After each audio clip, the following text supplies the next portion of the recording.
በስመ አብ ወወልድ ወመንፈስ ቅዱስ አሐዱ አምላክ አሜን። ሰላም ናይ ዩቲዩብ ቻናል ተኸታተልቲ ክብራት ኣሕዋቲ ከመይ ፀኒሕኩም? ኣነ ሰላምዬ እግዚአብሔር ይመስገን። ሰላምታኩም ብዙሕ ትረፍ ይበለለይ። ከምቲ ኣነ ሰላም ዘለኽዎ ሰላም ክትኮንለይ በዓል ሙሉእቲ ተስፋ እየ።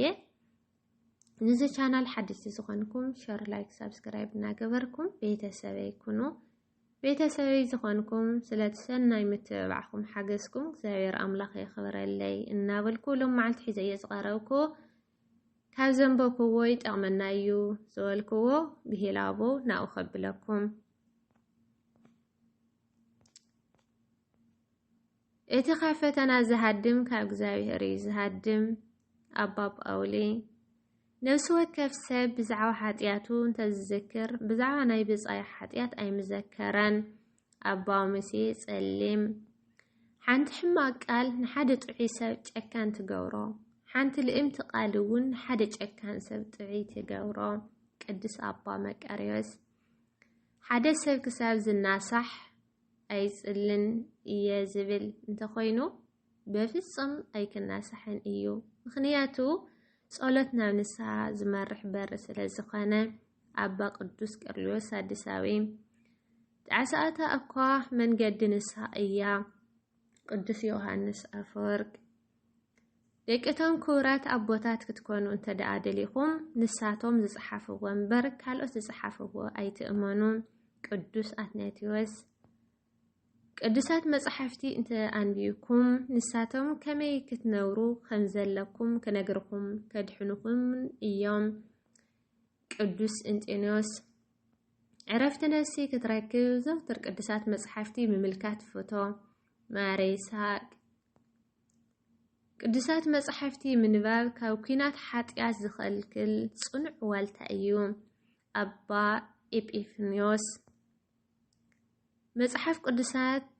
መጽሓፍ ቅዱሳት መንፈሳውያን ጽሑፋትን ዘየንብብ ሰብ ሓጢያት ምስ ዝገብር ሓጢያት ከም ዝገበረ ኣይፈልጦን፣ ክብደት ሓጢያት እውን ኣይስምዖን እዩ።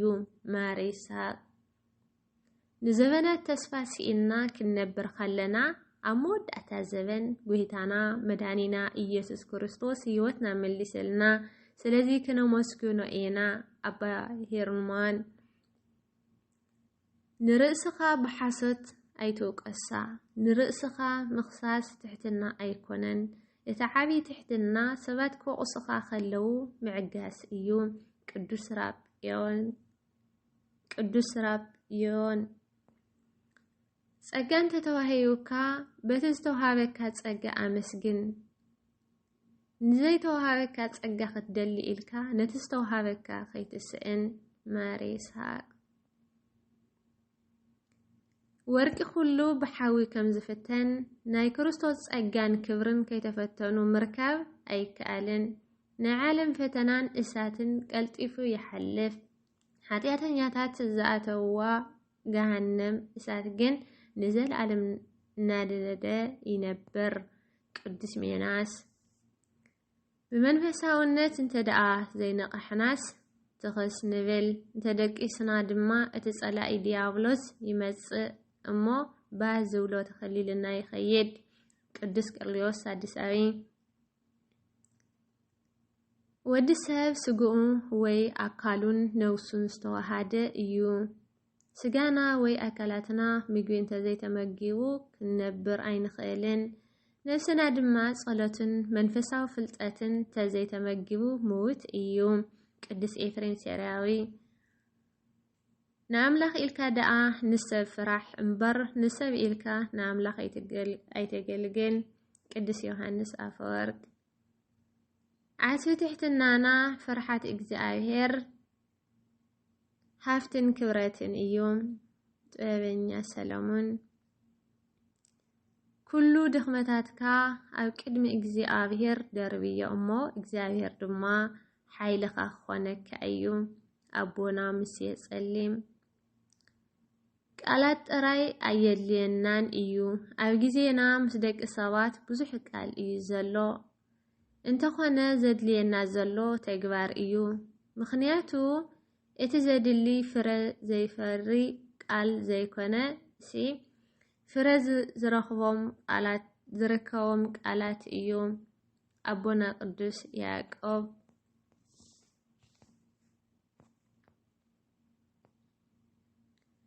كاب صدقو زمكاح صادق سب سلحات ياتو زبكي زماو سب እግዚአብሔር ይፈትዎ አባ ጊዮርጊስ ዘጋስጫ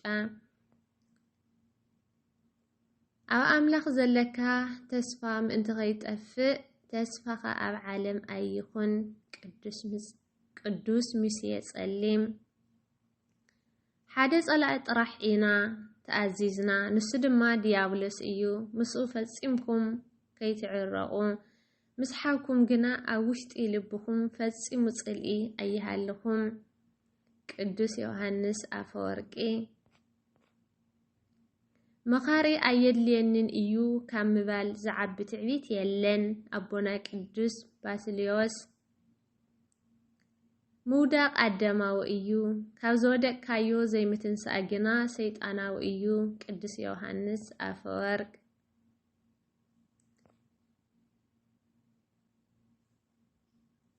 አሜን ከምዚ ብለና ተቀድስ ቃልና ቃል ባዓል ቤት እግዚአብሔር አምላኽና ዝተኸበረን ዝተመስገነን ይኹን ናይ ልማዓልቲ ዝነበረኒ ነዚ መስል በኻልእ ቪድዮ እስካብ ዝመጽእ ሰናይ ጽንሒት ሰናይ ቅንያት